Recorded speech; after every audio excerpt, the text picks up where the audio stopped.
ക്ഷമ, യേശുവിൻ്റെ ഹൃദയധ്വനി. പത്രോസ് ചോദിച്ചു, എനിക്ക് എൻ്റെ സഹോദരൻ എത്ര തവണ പാപം ചെയ്താൽ ഞാൻ ക്ഷമിക്കണം? 7 തവണയോ? യേശു ഉത്തരം പറഞ്ഞു, 7 വട്ടമല്ല, 70 വട്ടം. ക്ഷമയ്ക്ക് പരിധിയില്ല. പത്രോസ് ക്ഷമയെ ഗണ്യമായ ഒന്നായി ചിന്തിച്ചു. 7 തവണ. യേശു അതിനെ തിരുത്തുന്നു. പരിധിയില്ലാത്ത ക്ഷമ. യഥാർത്ഥ ക്രിസ്ത്യാനി ക്ഷമിക്കാൻ തയ്യാറായിരിക്കണം, പരിമിതികൾ ഇല്ലാതെ നിരന്തരമായി. യേശുവിൻ്റെ ക്രൂശിലെ ക്ഷമ. പിതാവേ, ഇവരോട് ക്ഷമിക്കണമേ, അവർ എന്ത് ചെയ്യുന്നു എന്നത് ഇവർ അറിയുന്നില്ല. യേശു ക്രൂരമായ ക്രൂശിതാവസ്ഥയിലും ക്ഷമിച്ചു. അവന് അതിന് മുഴുവൻ അവകാശം ഉണ്ടായിരുന്നുവെങ്കിലും സ്നേഹം ക്ഷമയെ തിരഞ്ഞെടുത്തു. യേശുവിൻ്റെ ഹൃദയത്തിൻ്റെ ആഴം ക്ഷമയുടെ ശക്തിയിലാണ്. ക്ഷമയുടെ മാഹാത്മ്യം നമ്മുടെ ജീവിതത്തിൽ. ക്ഷമ ദൈവം നമ്മോട് ചെയ്തതിൻ്റെ പ്രതിഫലമാണ്.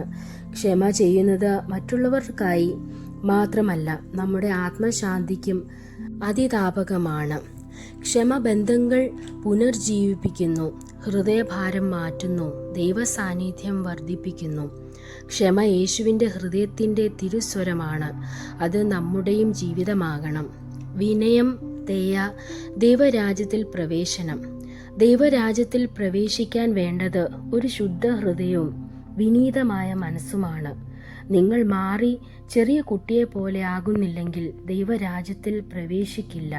ദൈവരാജ്യത്തിൽ പ്രവേശിക്കാൻ ശാസ്ത്രീയ അറിവോ അധികാരമോ ആവശ്യമില്ല.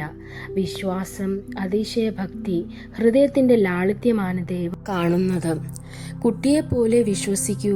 സംശയമില്ലാതെ ഒരുവൻ ആശ്രയിക്കുന്നത് പോലെയുള്ള വിശ്വാസം.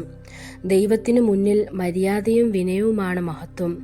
വഞ്ചനയില്ലാത്ത മനസ്സാണ് ദൈവരാജ്യത്തിന് പാത. ശുദ്ധ ഹൃദയമുള്ളവർ ഭാഗ്യവാന്മാർ, അവർ ദൈവത്തെ കാണും. അഹങ്കാരവും കപടതയും ദൈവത്തിൻ്റെ സാന്നിധ്യത്തിൽ സ്ഥാനമില്ല.